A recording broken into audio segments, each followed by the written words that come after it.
கர்த்தர் நல்லவர். அல்லேலூயா. இந்த 6வது நாளிலும் கூட கர்த்தருடைய பரிசுத்தத்தின் மகிமை உண்டாகட்டும். வெண்கல தொட்டி பரிசுத்தம்.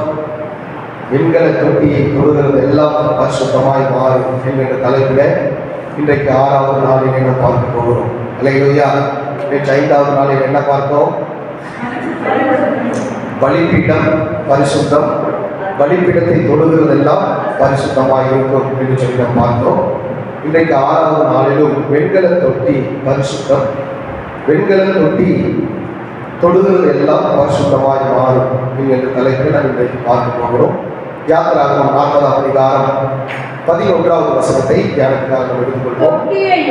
தொட்டியையும் அதின் பாதத்தையும் அபிஷேகம் பண்ணி பரிசுத்தப்படுத்துவாயாக. தொட்டியையும் அதன் பாதத்தையும் அபிஷேகம் செய்து பரிசுத்தப்படுத்துவாயாக என்று சொல்லப்பட்டுள்ளது. அருமையான கர்த்தருடைய பிள்ளைகளை, ஆசரிப்பு கூடாரத்திற்குள்ளே நுழையும் பொழுது முதலாவது பலிபீடம் இருக்கும். பலிபீடத்திற்கும் ஆசரிப்பு கூடாரத்திற்கும் நடுவாக இந்த தொட்டியை வைத்தார்கள். இந்த தொட்டி எந்த மெட்டீரியலில் செய்யப்பட்டது என்று சொன்னால் வெண்கலத்தினாலே செய்யப்பட்டதாய் காணப்படுகிறது. கர்த்தருடைய பரிசுத்த நாமத்திற்கு மகிமை. யாத்திராகமம் 30ஆம் அதிகாரம் 18லிருந்து 21 வசனங்கள் வாசிக்கும் பொழுது, யாத்திராகமம் 30 18 சில வசனங்கள் வாசிப்போம். கழுவுகிறதற்கு வெண்கலத்தால் ஒரு தொட்டியையும் வெண்கலத்தால் அதன் பாதத்தையும் உண்டாக்கி அது ஆசரிப்பு கூடாரத்திற்கும் பலிபீடத்திற்கும் நடுவே வைத்து அதில் தண்ணீர் வார்ப்பாயாக. அதனிடத்தில் ஆரோனும் அவன் குமாரரும் தங்கள் கைகளையும் தங்கள் கால்களையும் கழுவ கடவர்கள். அவர்கள் ஆசரிப்பு கூடாரத்திற்குள் பிரவேசிக்கும் பொழுது கர்த்தருக்கு தகனத்தை கொளுத்தவும் பலிபீடத்தில் ஆராதனை செய்யவும் சேரும் பொழுது அவர்கள் சாகாதபடிக்கு தண்ணீரினால் தங்களை கழுவ கடவர்கள். அல்லேலூயா. கர்த்தருடைய பரிசுத்த நாமத்திற்கு மகிமை. இந்த வெண்கல தொட்டி எதற்காக வைக்கப்பட்டிருக்கின்றது அப்படின்னு சொன்னா, கர்த்தருடைய பரிசுத்த நாமத்திற்கு மகிமை உண்டாகட்டும். கர்த்தருடைய பிள்ளைகள் கர்த்தருடைய தகனத்தை கொளுத்தும் பொழுதும் பலிபீடத்தில் ஆராதனை செய்யும் பொழுதும் அவர்கள் சாகாதபடிக்கு தண்ணீரினாலே கைகளையும் கால்களையும் கழுவ வேண்டும். அப்போ கர்த்தருடைய பரிசுத்த நாமத்திற்கு மகிமை உண்டாகட்டும். பரிசுத்தம் இல்லாமல், சுத்தம் இல்லாமல் தேவனுக்கு பலியும் செலுத்தக்கூடாது. சுத்தம் இல்லாமல் தேவனை நாம் ஆராதிக்கவும் கூடாது. அப்போ ஆசரிப்பு கூடாரத்திற்குள் நுழையும் பொழுதே இவர்கள் பலி செலுத்த வேண்டும். அது மாத்திரமல்ல, அவர்கள் பலி செலுத்துவதற்கு முன்பாக தங்கள் கைகளையும் கால்களையும் சுத்தப்படுத்த வேண்டும்.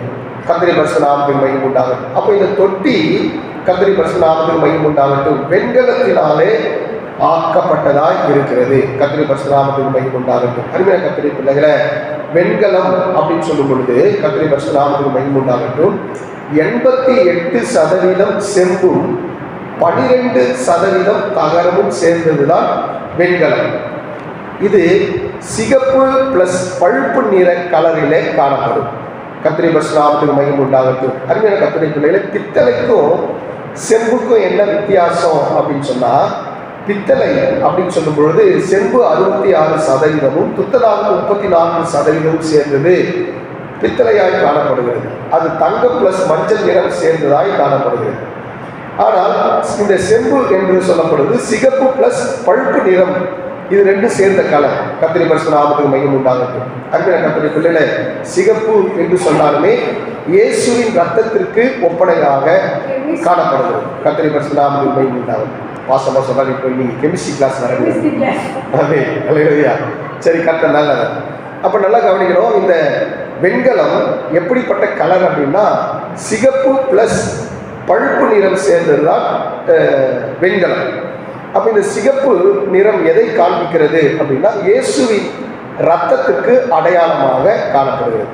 கர்த்தருடைய பரிசுத்த நாமத்துக்கு மகிமை உண்டாகட்டும். அருமையான கர்த்தருடைய பிள்ளைகளை, அப்போ இயேசுவின் பாத்திரத்தில் கர்த்தருடைய பரிசுத்த சிகப்பு நிறைந்த பழுப்பு நிறம் கலைந்த பாத்திரத்தில் கர்த்தருடைய பரிசுத்த நாமத்துக்கு மகிமை உண்டாகட்டும் தண்ணீர் வார்க்கப்பட வேண்டும். கர்த்தருடைய பரிசுத்த நாமத்துக்கு மகிமை உண்டாகட்டும். அருமையான கர்த்தருடைய பிள்ளைகளை, நன்றாய் புரிந்து கொள்ள வேண்டும். இயேசுவின் ரத்தத்தை டச் பண்ணாம நமக்கு ஒரு பரிசுத்தம் கிடைக்காது, ஒரு சுத்தம் கிடைக்காது. அப்போ இந்த வெண்கல தொட்டியில தண்ணீர் வார்த்து வைக்க வேண்டும். கர்த்தருடைய பரிசுத்த நாமத்துக்கு மகிமை உண்டாகட்டும். அப்போ பழைய ஏற்பாட்டில வெண்கல தொட்டி இருக்கு.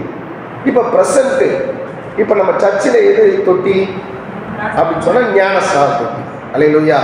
கர்த்தருடைய பரிசுத்த ஞானஸ்நானம் எடுக்காமல் யாரும் துப்புரவாய் மாற முடியாது, பரிசுத்தமாய் மாற முடியாது. அப்போ ஒவ்வொரு பிள்ளைகளும், சபைக்குள்ள வந்த ஒவ்வொரு பிள்ளைகளும் கட்டாயம் என்ன செய்திருக்க வேண்டும்? ஞானஸ்நானம் எடுத்திருக்க வேண்டும். அல்லேலூயா.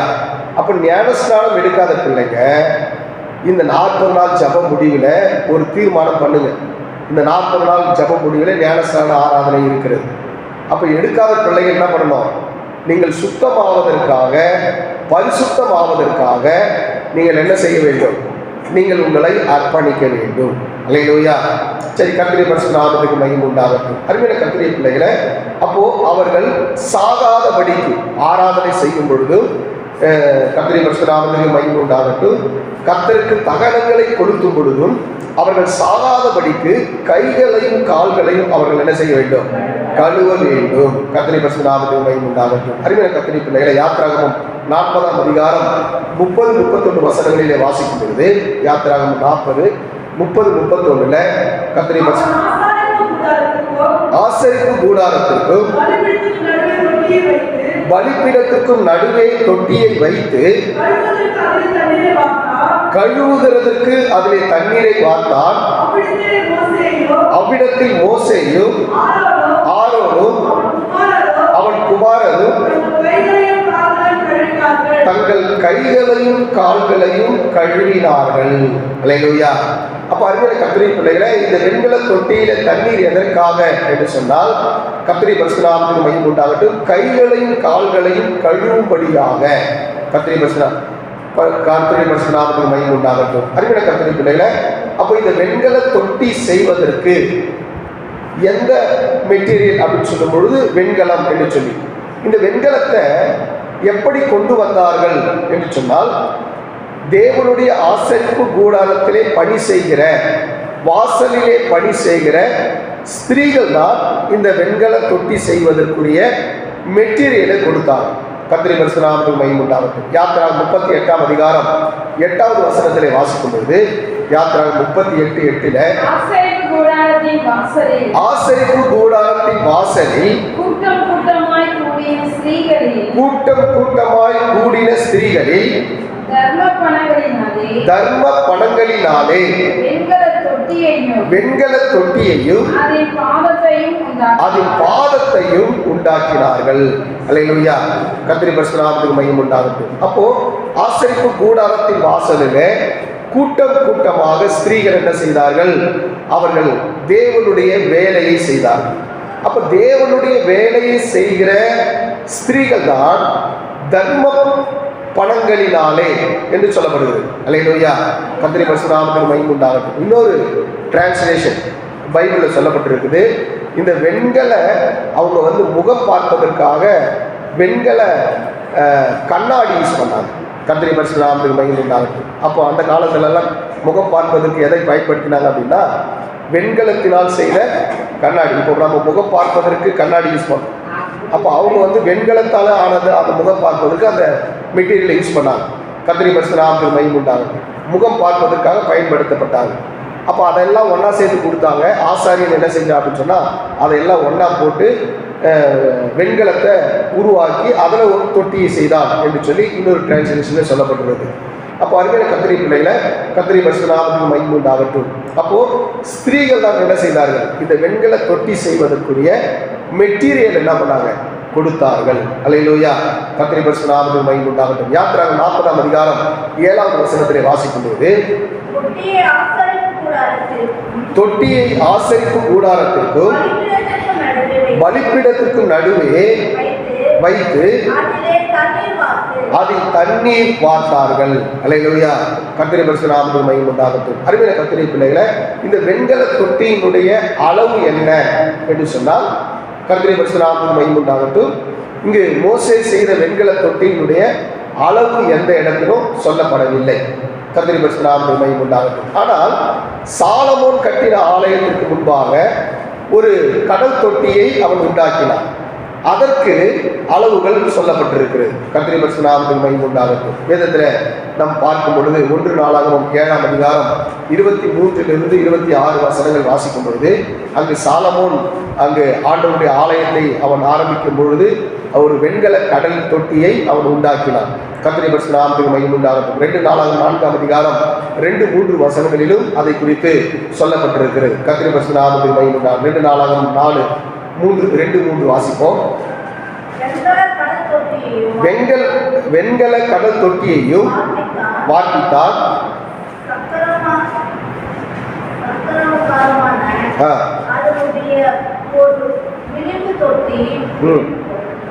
சரி, ஓகே, நீங்க வீட்டில் வாசிங்க. கர்த்தருடைய பரிசுத்த நாமத்துக்கு மகிமை உண்டாகட்டும். அதனுடைய அளவு, அதனுடைய சுற்று வட்டத்தினுடைய அளவு, அதனுடைய ஆழங்கள் எல்லாவற்றையும் சொல்லப்பட்டிருக்கிறது. அருமையான கர்த்தருடைய பிள்ளைகளை, கர்த்தருடைய பரிசுத்த நாமத்துக்கு மகிமை உண்டாகட்டும். அப்போ அருமையான கர்த்தருடைய பிள்ளைகளை, இந்த கடல், இந்த வெண்கல தொட்டி கைகளையும் கால்களையும் கழுவுவதற்கு அவர்கள் என்ன செய்தார்கள்? பயன்படுத்தினார்கள். கர்த்தருடைய பரிசுத்த நாமத்துக்கு மகிமை உண்டாகட்டும். நாம் கூட நம்முடைய இருதயத்தை சுத்தமாக நம்ம என்ன செய்ய வேண்டும்? கழுவ வேண்டும். கர்த்தருடைய பரிசுத்த நாமத்துக்கு மகிமை உண்டாகட்டும். அப்போ அருமையான கர்த்தருடைய பிள்ளைகளை, நம்முடைய பாவங்களை போக்க நாம் ஒவ்வொருவரும் நம்ம ஞானஸ்நான தொட்டியிலே நம் மூழ்க வேண்டியது அவசியமாய் காணப்படுகிறது. கர்த்தருடைய பரிசுத்த நாமத்துக்கு மகிமை உண்டாகட்டும். அப்போஸ்தலர் 22ஆம் அதிகாரம் 16வது வசனத்திலே வாசிக்கும் பொழுது, அங்கு அப்போஸ்தலனாகிய பவுல் சாட்சி சொல்லும்போது சொல்றார், இப்பொழுது நீ தாமதிக்கிறது என்ன? நீ எழுந்து கர்த்தருடைய நாமத்தை தொழுது கொண்டு ஞானஸ்நானம் பெற்று உன் பாவங்கள் போக்க கழுவப்படு. அல்லேலூயா. அப்ப எதற்காக இந்த வெண்கல தொட்டியிலே கைகளையும் கால்களையும் கழுவினார்கள்? அது ஒரு மாதிரியா இருக்கும், ஒரு அடையாளமா இருக்கும். இப்ப புதிய ஏற்பாட்டில் வரும்பொழுது ஞான ஸ்நானம் அதற்கு ஒப்பனையாக இருக்கிறது. அல்லேலூயா. பாவங்கள் போக்க கழுவப்படு. அல்லேலூயா. அப்ப நம்ம ஒவ்வொருத்தரும் நம்முடைய பாவங்கள் போக்க நாம் ஞான ஸ்நானம் எடுக்க வேண்டியது அவசியமாய் காணப்படுகிறது. அல்லேலூயா. நம்ம பாவங்கள் முற்றிலுமாய் போகணும்னு சொன்னா ஒவ்வொரு பிள்ளைகளும் கட்டாயம் ஞான ஸ்நானம் எடுத்திருக்க வேண்டும். கர்த்தருடைய பரிசுத்த நாமத்துக்கு மகிமை உண்டாகட்டும். அப்போ ஞான ஸ்நானத்தினாலே நம்முடைய பாவங்களை எல்லாம் முற்றிலுமாய் கர்த்தர் கழுவி நமக்கு ஒரு பரிசுத்தத்தை ஆண்டவராகிய தெய்வம் தருகிறார். கர்த்தருடைய பரிசுத்த நாமத்துக்கு மகிமை உண்டாகட்டும். அதுதான் யோவான் 3ஆம் அதிகாரத்தில் நம்ம வாசிக்கிறோம். கர்த்தருடைய பரிசுத்த நாமத்துக்கு மகிமை உண்டாகட்டும். நிக்கதேமுங்கிற மனுஷன் ஆண்டவரிடத்தில் நாட்காலத்தில் வந்து ரவி என்று சொல்லி, அப்போ ஆண்டவர் சொல்றாரு, நீ 2ஆம் தர பிறக்க வேண்டும் சொல்லும்போது, எப்படி தாயின் வயிற்றுல நான் போய் 2ஆம் தர பிறக்கக்கூடும் என்று சொல்லுகிறார். அதில் ஒரு 3வது வசனத்தை வாசிப்போம். இயேசு அவனுக்கு பிரதியுத்தரமாக, ஒருவன் மறுபடியும் பிறவாவிட்டால் தேவனுடைய ராஜ்யத்தை காண மாட்டான் என்று மெய்யாகவே உனக்கு சொல்லுகிறேன் என்று சொல்கிறார். அப்ப மறுபடியும் பிறக்கிற அனுபவம் எங்க வருது? கர்த்தருடைய பரிசுத்த நாமத்துக்கு மகிமை உண்டாகட்டும். பழைய ஏற்பாட்டில கர்த்தருடைய பரிசுத்த நாமத்துக்கு மகிமை உண்டாகட்டும். அந்த வெண்கல தொட்டியிலே அந்த தண்ணீரிலே கழுவ வேண்டும். அதே போல ஒவ்வொரு கர்த்தருடைய பிள்ளைகளும் ஞானஸ்நான தொட்டியிலே நம் ஒவ்வொருவரும் கழுவப்பட வேண்டியது அவசியமாயிருக்கும். மறுபடியும் பிறக்கிற அனுபவம். அப்ப மறுபடியும் பிறக்கிற அனுபவம் எங்கே வருகிறது? நம்ம ஞானஸ்நானத்தில் வருது. நம்ம பழைய மனுஷனை தண்ணியில அவரோடு கூட அடக்கம் பண்ணிட்டு ஒரு புதிய மனுஷனாக நாம் எழுந்து கொள்ளுகிறோம். அப்போ நம்ம திரும்ப பிறக்கிறோம். யோவான் 1ஆம் அதிகாரம் 13வது வசனத்தில் வாசிக்கும் பொழுது, யோவான் 1:13 அவர்கள் இரத்தத்தினாலாவது மாம்ச சித்தத்தினாலாவது புருஷனுடைய சித்தத்தினாலாவது பிறவாமல் தேவனாலே பிறந்தவர்கள். அல்லேலூயா. அப்போ கழுவப்பட்ட ஒவ்வொருத்தரும் யாரால பிறந்தவங்க? தேவனாலே பிறந்தவங்க. அல்லேலூயா. கர்த்தருடைய பரிசுத்த நாமத்துக்கு மகிமை உண்டாகட்டும். அப்ப நம்ம ஒவ்வொருவரும் தேவனால் பிறந்த அனுபவம் நம்ம ஒவ்வொருத்தருக்கும் என்ன செய்யணும்? காணப்பட வேண்டும். கர்த்தருடைய பரிசுத்த நாமத்துக்கு மகிமை உண்டாகட்டும். அருமையான கர்த்தருடைய பிள்ளைகளை, அப்படி நம்ம திறக்கப்பட்ட ஒரு ஊற்று காணப்படுகிறது. அந்த ஊற்றிலே நாம் குளிக்கும் பொழுது அல்லது நம் ஆண்டவருக்குள்ளே மூழ்கும் பொழுது நம்முடைய பாவங்களை முற்றிலுமாய் கர்த்தர் நம்முடைய அழுக்கை முற்றிலுமாய் ஆண்டவராகிய தேவன் கழுவுகிறார். சகரியா 13ஆம் அதிகாரம் 1வது வசனத்திலே வாசிக்கும் போது, பாவத்தையும் அழுக்கையும் நீக்க தாவீதின் குடும்பத்தாருக்கும் எருசலேமின் குடிகளுக்கும் திறக்கப்பட்ட ஊற்று ஒரு உண்டாயிருக்கும். அல்லேலூயா. அப்ப திறக்கப்பட்ட ஊற்று, அருமையான கர்த்தருடைய பிள்ளைகளை, பாவத்தையும் அழுக்கையும் நீக்கத்தக்கதான ஒரு ஊற்று. அருமையான கர்த்தருடைய பிள்ளைகளை, அப்ப கட்டாயம் நம்ம ஒவ்வொருத்தரும் இந்த ஊற்றுக்குள்ளே நம் மூழ்கி இருக்க வேண்டும். அந்த ஊற்றுக்குள்ளே நம்முடைய கைகளையும் கால்களையும் கழுவப்பட்டவர்களாக இருக்க வேண்டும். கர்த்தருடைய பரிசுத்த நாமத்துக்கு மகிமை உண்டாகட்டும். அருமையான கர்த்தருடைய பிள்ளைகளை, ஆண்டவராகிய தேவன் ஒவ்வொருவரையும் கர்த்தர் சுத்தப்படுத்துகிறார். மூழ்குவதினாலே கர்த்தர் ஒவ்வொருவரையும் சுத்தப்படுத்துகிறார். யோவான் 13ஆம் அதிகாரம் 10வது வசனத்திலே வாசிக்கும் பொழுது அங்கே சொல்லப்பட்டிருக்கிறது. யோவான் 13:10 இயேசு அவனை நோக்கி, மூழ்கினவன் தன் கால்களை மாத்திரம் கழுவ வேண்டியதாக இருக்கிறது, மற்றபடி அவன் முழுவதும் சுத்தமாயிருக்கிறான், நீங்களும் சுத்தமாயிருக்கிறீர்கள், ஆகிலும் எல்லோரும் அல்ல என்றார். கர்த்தருடைய பரிசுத்த நாமத்துக்கு மகிமை உண்டாகட்டும். ஆண்டவராகிய இயேசு கிறிஸ்து சீஷர்களை உட்கார்ந்து பாதங்களை கழுவும் பொழுது ஆண்டவர் சொன்னார், எல்லாமே நீங்கள் முழுசா முழுன்னு அவசியம் இல்லை, உங்கள் கால்களை மாத்திரம் கழுவினால் போதும் என்று சொல்லி. அல்லேலூயா. அப்போ முழுவதுமாய் மூழ்கினவர்கள் ஆலயத்துக்குள்ள வரும்பொழுதெல்லாம் என்ன செய்ய வேண்டும்? கால்களை கழுவ வேண்டும். அது அடையாளம் என்ன அப்படின்னு சொன்னா, நம்ம பல இடங்களுக்கு போகிறோம், உள்ள வரும்பொழுது எல்லாத்தையும் நம்ம கழுவப்பட்டு உள்ள வந்தாதான் நம்ம முழு இதயத்தோடு கூட கர்த்தரை என்ன பண்ண முடியும்? ஆராதிக்க முடியும். உள்ள வரும்பொழுதே பிரச்சனையோடு வருகிறோம், இங்க வந்து அந்த பிரச்சனை என்ன பண்ணாத யோசிச்சு உட்காந்துருக்காங்க. கர்த்தருடைய பரிசுத்த நாமத்துக்கு மகிமை உண்டாகட்டும். உலகத்தில் நமக்கு நிறைய பிரச்சனை போராட்டங்கள்லாம் இருக்கு. அதெல்லாம் ஆலயத்துக்குள்ள வரும்பொழுதே எல்லாத்தையும் என்ன பண்ணணும்? வெளியே ரிமூவ் பண்ணிட்டு வரணும். கர்த்தருடைய பரிசுத்த நாமத்துக்கு மகிமை உண்டாகட்டும். அதோடு கூட உள்ள வந்து உட்கார்ந்தா என்ன நடக்கும் அப்படின்னு சொன்னா, இங்க வந்ததுக்கு நமக்கு பிரயோஜனம் நம்ம இருக்கும். அல்லேலூயா. அப்படி சபைக்குள்ள வரும்பொழுதே நம்முடைய எல்லா காட்டி அப்படி கழட்டி வச்சுட்டு நம்ம ஆண்டவரை நம்ம ஆராதிக்கணும். அல்லேலூயா. அப்படி எந்த ஒரு மனுஷன் அப்படி ஆராதிக்கிறானோ, ஆண்டவருடைய நாமத்தை மகிமைப்படுத்துகிறானோ, கர்த்தருடைய பரிசுத்த நாமத்துக்கு மகிமை உண்டாகட்டும், அவனுக்கு ஒரு பூரணமான ஒரு ரட்சிப்பையும் பூரணமான ஒரு விடுதலையும் பூரணமான ஆசீர்வாதங்களையும் அவன் பெற்றுக்கொள்ள முடியும். கர்த்தருடைய பரிசுத்த நாமத்துக்கு மகிமை உண்டாகட்டும். எபிரேயர் 10ஆம் அதிகாரம் 19வது வசனத்தை வாசிக்கும் போது, எபிரேயர் 10:19 சகோதரரே, நாம் பரிசுத்த ஸ்தலத்தில் பிரவேசிப்பதற்கு இயேசுவானவர் மாம்சத்தின் திரையின் வழியாக புதிதும் ஜீவனுமான மார்க்கத்தை நமக்கு உண்டு பண்ணினபடியினால் அந்த மார்க்கத்தின் வழியாய் பிரவேசிப்பதற்கு அவருடைய இரத்தத்தினாலே நமக்கு தைரியம் உண்டாயிருக்கிறபடியினால். அல்லேலூயா. அப்ப ஆண்டவராகிய இயேசு கிறிஸ்து உனக்காகவும் எனக்காகவும் ஒரு புதிய மார்க்கத்தை ஆண்டவர் உண்டாக்கினார். கர்த்தருடைய பரிசுத்த நாமத்துக்கு மகிமை உண்டாகட்டும். பழைய ஏற்பாட்டில் பெண்களை தொட்டில கைகளையும் கால்களையும் கழுவினாதான் அவங்க பலி செலுத்த முடியும், ஆராதனை செலுத்த முடியும். கர்த்தருடைய பரிசுத்த நாமத்துக்கு அப்படி இல்லைன்னு சொன்னா அவன் சாக வேண்டும். கர்த்தருடைய பரிசுத்த நாமத்துக்கு மகிமை உண்டாகட்டும். மரித்து விட வேண்டும். அப்படி செய்யலைன்னு சொன்னா அவங்க மரித்துருவாங்க. யாரும் துணிகரமாக பரிசுத்த ஸ்தலத்திலோ மகா பரிசுத்த ஸ்தலத்திலோ போக முடியாது. ஆனால் ஆண்டவராகிய இயேசு கிறிஸ்து நமக்கு ஒரு புதிய மார்க்கத்தை ஆண்டவர் உண்டாக்கினார், ஒரு புதிய வழியை கர்த்தர் உண்டாக்கினார்.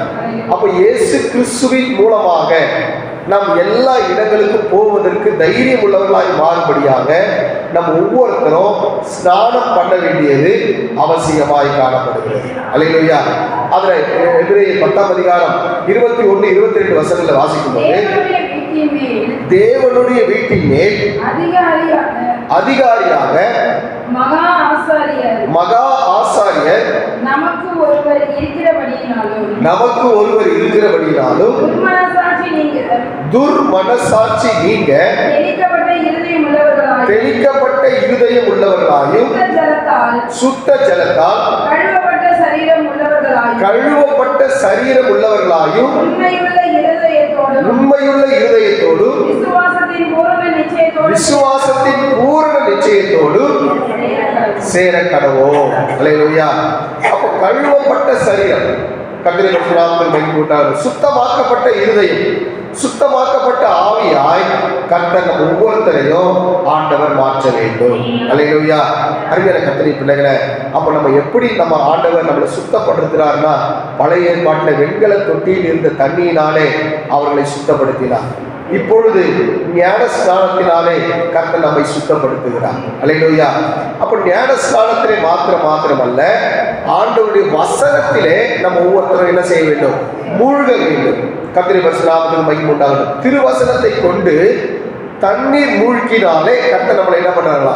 சுத்திகரிக்கிறார். எபேசியர் 5ஆம் அதிகாரம் 26வது வசனத்திலே வாசிக்கும் பொழுது, தாம் அதை திருவசனத்தை கொண்டு தண்ணீர் மூழ்கினாலே சுத்திகரித்து பரிசுத்தமாக்குகிறதற்கு கரை திரை முதலான ஒன்றும் இல்லாமல் பரிசுத்தமும் பிழையற்றதுமான மகிமையுள்ள சபையாக அதை தமக்கு முன் நிறுத்திக் கொள்வதற்கு தம்மை தாமே அதற்காக ஒப்பு கொடுத்தார். அல்லேலூயா. அப்ப ஆண்டவராகிய இயேசு கிறிஸ்து தம்மை தாமே ஒப்பு கொடுத்தார், பழுதற்ற பலியாக ஒப்பு கொடுத்தார். அப்ப அருமையான கர்த்தருடைய பிள்ளைகளை, இந்த வசனங்களை நீங்க சரியா தியானிக்கும் பொழுது நம்ம எதெல்லாம் சுத்தமாகிறோம் என்று சொன்னால், திருவசனத்தை கொண்டு கர்த்தர் நம்மளை சுத்தப்படுத்துகிறார். அல்லேலூயா. இயேசு கிறிஸ்துவின் ரத்தத்தினாலே, அவருடைய மாம்சத்தின் சரீரத்தினாலே கர்த்தர் நம்மை சுத்தப்படுத்துகிறார். அல்லேலூயா. அருமையான கர்த்தருடைய பிள்ளைகளை, அப்ப திருவசனம் என்று சொல்லும் பொழுது பிதாவாகிய தேவனை குறிக்கும். இயேசு கிறிஸ்து அவர் மாம்சத்தின் வழியாக, மாம்சத்தின் மூலமாக நம்மை சுத்தப்படுத்துகிறார்.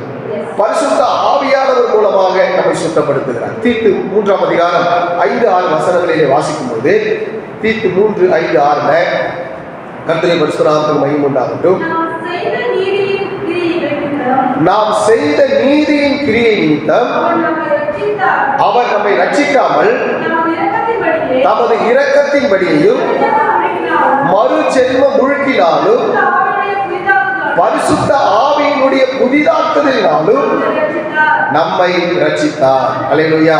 பரிசுத்த ஆவியானுடைய புதிதாக்குதலினாலும் மறுஜென்மம் முழுக்கினாலும் ஆண்டவராகிய தேவன் நம்மை ரட்சித்திருக்கிறார். அல்லேலூயா.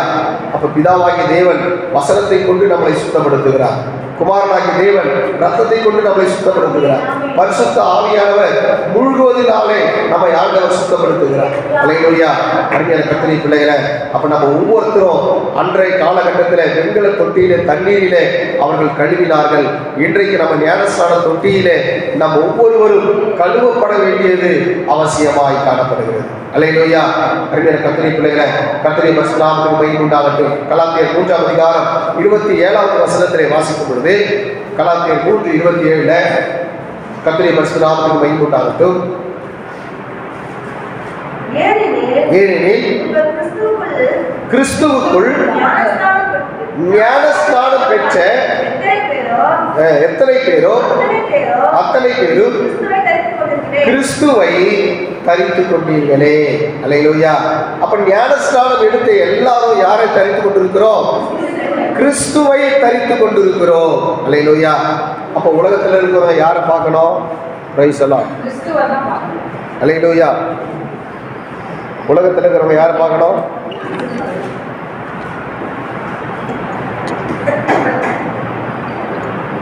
ஞானஸ்நானம் பெற்ற நம்ம அனைவரும் கிறிஸ்துவை என்ன பண்ணியிருக்கிறோம்? தரித்திருக்கிறோம். அப்ப நான் கிறிஸ்துவை நான் தரித்துக் கொண்டிருக்கிறேன் என்று சொன்னால், அப்ப மற்றவங்க யாரை பார்க்கணும்னா என்ன அல்ல, கிறிஸ்துவை மட்டும்தான் பார்க்கணும். அல்லேலூயா. அப்ப அருமையான கர்த்தருடைய பிள்ளைகளை உள்ள பார்க்கிறவங்க எல்லாருமே கிறிஸ்துவை பார்ப்பது போல பார்க்கணும். அல்லேலூயா. அவர் எப்படி இந்த உலகத்தில் நடந்து கொண்டாரோ அதே போல ஒவ்வொருவரும் உலகத்துக்கு நம்ம எதை வெளிப்படுத்தணும்னா இயேசுவை மட்டும் வெளிப்படுத்தணும். அல்லேலூயா. நம்முடைய சுயத்தை நம்ம வெளிப்படுத்தக்கூடாது, நம்முடைய காரியங்களை வெளிப்படுத்தக்கூடாது. அல்லேலூயா. இயேசுவை மாத்திரம் வெளிப்படுத்தணும். அருமையான கர்த்தருடைய பிள்ளைகளை, நம்ம ஒவ்வொருவரும் இயேசுவை மாத்திரம் வெளிப்படுத்துவர்களாய் மாற வேண்டும். 1 கொரிந்தியர் 12ஆம் அதிகாரம் 13ஆம் வசனத்திலே வாசிக்கும் போது 1 கொரிந்தியர் 12:13 இப்படியானால் சரீரம் ஒன்றே, அதற்கு அவயங்கள் அநேகம், ஒரே சரீரத்தில் அவயங்கள் எல்லாம் அநேகமாயிருந்தும் சரீரம் ஒன்றாக இருக்கிறது, அந்த பிரகாரமாய் கிறிஸ்துவும் இருக்கிறாரே. அல்லேலூயா. அப்ப சரீரம் எல்லாம் ஒன்றுதான், அவயங்கள் அநேகமாக இருந்தாலும் சரீரம் ஒன்றாக இருக்கிறது. கர்த்தருடைய பரிசுத்த நாமத்துக்கு மகிமை உண்டாகட்டும். அருமையான கர்த்தருடைய பிள்ளைகளே, அப்ப நம்ம எல்லாரும் ஒன்றுங்கிற சிந்தை நமக்குள்ளே காணப்பட வேண்டியது அவசியமாக இருக்கிறது. அல்லேலூயா. அல்லேலூயா. கர்த்தருடைய பரிசுத்த நாமத்துக்கு மகிமை உண்டாகட்டும். அருமையான கர்த்தருடைய பிள்ளைகளே, நம்ம ஒவ்வொருவரும் யூதராயினும் கிரேக்கராயினும் அடிமையாயினும் சுயாதீனம் உள்ளவராயினும் எல்லோரும் ஒரே ஆவியினாலே ஒரே சரீரத்துக்குள்ளாக ஞானஸ்நானம் பண்ணப்பட்டு எல்லோரும் ஒரே ஆவியினாலே தாகம் தீர்க்கப்பட்டோம் என்று சொல்லி 1 கொரிந்தியர் 12ஆம் அதிகாரம் 13ஆம் வசனத்திலே வாசிக்கிறோம். அருமையான கர்த்தருடைய பிள்ளைகளே, அப்ப நம்ம எல்லாரும் ஞானஸ்நானம் பண்ணப்பட்டிருக்கிறோம், எல்லோரும் ஒரே ஆவியினாலே தாகம் தீர்க்கப்பட்டிருக்கிறோம். கர்த்தருடைய பரிசுத்த நாமத்துக்கு மகிமை உண்டாகட்டும். அருமையான கர்த்தருடைய பிள்ளைகளை, நம்ம யாராக இருந்தாலும் சரி, யூதராக இருந்தாலும் கிரேக்கராக இருந்தாலும் அடிமையானவர்களாக இருந்தாலும் சுயாதீனம் உள்ளவர்களாக இருந்தாலும் எல்லோரும் ஒரே ஆவியினாலே ஒரே சரீரத்துக்குள்ளாக ஞானஸ்நானம் பண்ணப்பட்டிருக்கிறோம். அல்லேலூயா. அப்போ அருமையான கர்த்தருடைய பிள்ளைகளை, அப்போ நம்ம ஞானஸ்நானத்தில் நமக்குள்ள என்ன உண்டாகுது அப்படின்னு சொன்னா, நம்ம எல்லாம் தனித்தனி ஆள் அல்ல, நம்ம எல்லாரும் ஒன்றுங்கிற ஒரு சிந்தையை ஆண்டவராகிய தேவன் நமக்காக கொடுக்கிறார். அல்லேலூயா. அப்போ அருமையான கர்த்தருடைய பிள்ளைகளை, ஞானஸ்நானம் பெற்ற நம்ம எல்லாரும் நமக்குள்ள ஒரே சிந்தை இருக்கணும். நம்ம எல்லாரும் ஒன்று, ஒரே ஆவிக்குள்ளாக தாகம் தீர்க்கப்பட்டோம், நம்ம எல்லாரும் ஒன்றாய் இருக்கிறோம் என்கின்ற சிந்தை நமக்குள்ள வேண்டும். எப்போ எழுப்புதல் உண்டாகும் அப்படின்னு சொன்னா, நமக்குள்ள ஒரே சிந்தை இருக்குமானால் எழுப்புதல் உண்டாகும். நல்லா கவனிக்கணும். இயேசு கிறிஸ்து 3.5 வருஷம் ஊழியம் செஞ்சார். 12 சீஷர்களை செலக்ட் பண்ணார். இயேசு கிறிஸ்து இருக்கும் பொழுது சீஷர்களுக்குள்ள எழுப்புதல் வரல. காரணம் என்ன அப்படின்னா, எல்லாருக்குள்ள என்ன இருந்ததுன்னா பெருமை இருந்தது, யார் பெரியவன் அப்படிங்கிற சிந்தை இருந்தது. ஆனால் இயேசு மரித்து அடக்கம் பண்ணப்பட்டு உயிர் தெழுந்து 40 நாள் அப்போஸ்தலருக்கு தரிசனமாகி அவர் பிரசங்கம் பண்ணும் பொழுது எல்லாருக்குள்ள ஒரு மனம் வந்துருச்சு. இப்போ ஒரு மனதோடு கூட அவங்க செய்கிறாங்க. 3000 பேர் ரசிக்கப்படுறாங்க, 5000 பேர் ரசிக்கப்படுறாங்க. உலகத்தில் இருக்கிற எல்லாருமே என்ன பண்ணுறாங்க, கிராமம் கிராமமாக எந்த கிராமத்துக்கு போனாலும் அந்த கிராமத்தில் இருக்கிறவங்க எல்லாம் என்ன பண்ணுறாங்க, ரட்சிக்கப்படுறாங்க. அல்லேலூயா. இன்னும் ஏன் சபையில் எழுப்புதல் வரல அப்படின்னு சொன்னால், ஒன்னஸ் வரல இன்னும். அல்லேலூயா. சபைக்குள்ள ஒன்னஸ் வந்துச்சுன்னா தேசத்தில் எழுப்புதல் வரும். அல்லேலூயா. எத்தனை பேர் சொல்றது புரியுது? அப்போ ஞானஸ்நானம் பெற்ற நம்ம அனைவரும் ஒரே சிந்தை இருக்கணும், ஒரே ஆவி இருக்கணும், ஒரே எண்ணம் இருக்கணும். அல்லேலூயா. நீ பெரியவனா நான் பெரியவனாங்கிற சிந்தை இருந்ததுன்னா நமக்குள்ள எழுப்புதல் வராது, சபைக்குள்ள எழுப்புதல் வராது, தேசத்துக்கு ரட்சிப்பு கிடைக்காது. அல்லேலூயா. அப்போ ஆதி அப்போஸ்தலர் என்ன செஞ்சாங்க, ஒருமனப்பட்டு ஒரு இடத்துல கூடி ஜெபம் பண்ண ஆரம்பிச்சாங்க. கர்த்தர் எழுப்புதல் அனுப்பிட்டார். அல்லேலூயா. அருமையான கர்த்தருடைய பிள்ளைகளை, நம்முடைய வாழ்க்கையில நம்ம முற்றிலுமாய் கழுவப்பட்டோம், நான் இயேசுவை மட்டும் நான் வெளிப்படுத்துவேன் அப்படிங்கிற சிந்தை நம்ம ஒவ்வொருத்தருக்கும் தேவையாக இருக்கிறது. அல்லேலூயா. அருமையான கர்த்தருடைய பிள்ளைகளை, உன்னை என்னையும் கர்த்தர் அதற்காக தெரிந்து கொண்டார். நிறைய ரகசியம் வெளிகிறவங்களுக்கு தெரியாது, ஆனால் உள்ளவர்களுக்கு கர்த்தர் ரகசியத்தை என்ன பண்ணுறாங்க சொல்ற. மத்தேயு 13ஆம் அதிகாரம் 11ஆம் வசனத்தில் வாசிக்கும் போது, மத்தேயு 13:11 கர்த்தருடைய பரிசுத்த நாமத்துக்கு மகிமை உண்டாகட்டும். மத்தேயு அவர்களுக்கு அவர் பிரதியுத்தரமாக பரலோக ராஜ்யத்தின் ரகசியத்தை அறியும்படி உங்களுக்கு அருளப்பட்டது, அவர்களுக்கோ அருளப்படவில்லை. அல்லேலூயா. அப்ப பரலோக ராஜ்யத்தினுடைய ரகசியம் யாருக்கு கற்றுக் கொடுத்தார்? சீஷனுக்கு கற்றுக் கொடுத்தார். 5000 பேர் சாப்பிட்டுட்டு போனாங்க, அவங்களுக்கு அந்த ரகசியத்தை சொல்லலை. அல்லேலூயா. ஆனால் சீஷனுக்கு கர்த்தர் ரகசியத்தை சொல்லி கொடுத்தார். அல்லேலூயா. அப்போ அது போல ரகசியத்தை கர்த்தர் தம்மோடு கூட இருக்கிறவங்களுக்கு கர்த்தர் சொல்லி கொடுக்கிறார். அல்லேலூயா.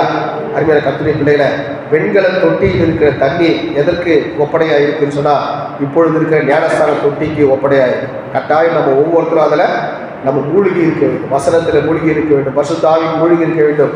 தேவனுடைய சித்தத்தின்படி, தேவனுடைய திட்டத்தின்படி நம் இயேசுவை தரித்து கொண்டவர்களாக, இயேசுவை வெளிப்படுத்துவர்களாக நம் மாறும் பொழுது தேவன் நம்மை கொண்டு இந்த தேசத்திலே பெரிய காரியங்களை கர்த்தர் செய்கிறார். அல்லேலூயா. அப்போ இந்த 6வது நாளிலே வெண்கல தொட்டியில் இருக்கிற தண்ணீரிலே ஆசாரியர்கள் கால்களையும் கைகளையும் கழுவினார்கள். அதே போல அதற்கு ஒப்படையாக இருக்கிற ஞான ஸ்நானமானது கர்த்தருடைய பரிசுத்தநாமத்துக்கு மகிமை உண்டாகட்டும், நம்முடைய மாம்ச அழுக்கை கழுவுதலாகிறாமல் நம்முடைய ஆவிக்குரிய ஜீவியத்தில் வளர்ச்சிக்கு அது தேவையாக இருக்கிறது. அதனால் ஞானஸ்நானம் எடுக்காத பிள்ளைகள் இந்த 40 நாள் முடிவில் நீங்கள் தீர்மானம் எடுங்க. எல்லாரும் ஞானஸ்நானம் பெற்று எல்லாரும் பரிசுத்த ஜீவியம் செய்து தேவ சித்தத்தை நிறைவேற்றுகிற பிள்ளைகளாய் நம்ம ஒவ்வொருவரும் மாற வேண்டும். அல்லேலூயா. ஞானஸ்நானம் எடுத்த ஒவ்வொரு பிள்ளைகளுடைய வாழ்க்கையிலும் பழவிகள் எல்லாம் ஒழிந்து போயிட, எல்லாம் புதிதாயினே என்று சொன்னது போல ஒரு பரிசுத்த ஜீவியத்துக்குள்ளே ஆண்டவராக தேவன் நடத்துகிறார். கற்றுக் கொடுத்த வார்த்தைகளுக்காய் கரங்களை சொல்லப்படுவோம்.